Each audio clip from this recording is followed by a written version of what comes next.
Voici le retable de Sainte-Colombe, peint vers 1450 par Roger de la Pasture, appelé encore Roger van der Weyden. Ce triptyque est consacré à 3 épisodes de la vie de la Vierge et de l'enfance de Jésus. Le tableau de gauche représente l'Annonciation, celui de droite la présentation au temple et la partie centrale, de 140 cm par 153, figure l'adoration des rois mages venus s'agenouiller devant cet enfant dont ils reconnaissent la divinité. Mais qui sont ces rois mages? Seul l'évangéliste Matthieu relate cette scène. Toutefois, elle a été corroborée par l'historien Flavius Joseph qui vivait en Judée dans les années 37 à 100 après Jésus-Christ. Il écrit « Des sages visitent le roi Hérode et lui disent « Nous venons de Perse, nos ancêtres ont appris des Chaldéens l'astronomie qui est notre science et notre art. Une étoile est apparue et elle signifie la naissance d'un roi qui dominera l'univers. L'étoile les conduit à Jérusalem, mais disparaît.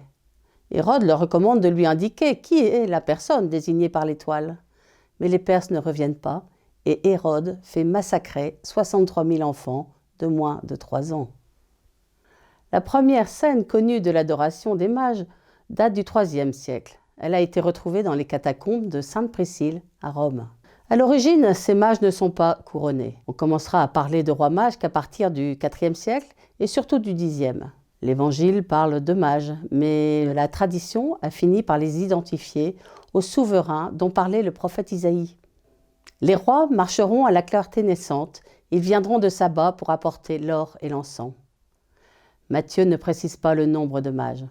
On a tout dit, jusqu'à citer des armées entières, comme on peut le voir sur ces enluminures du livre d'heures du duc de Berry.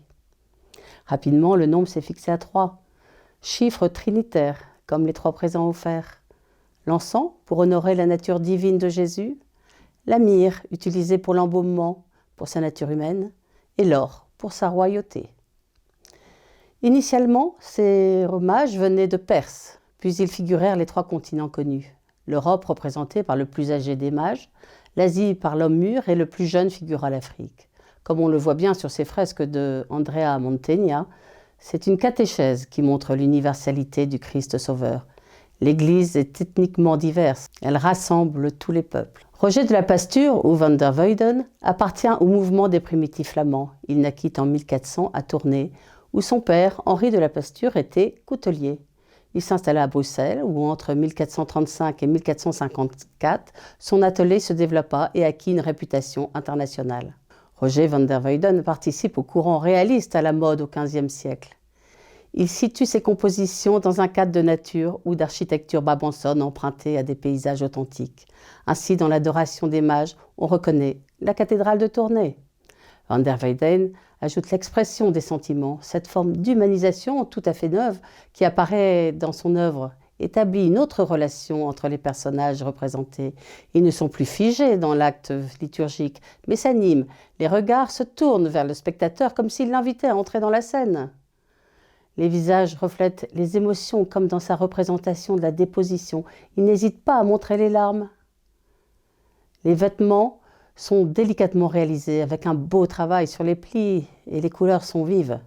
En retrait, on aperçoit la mangeoire qui, selon la tradition, sert de berceau à Jésus.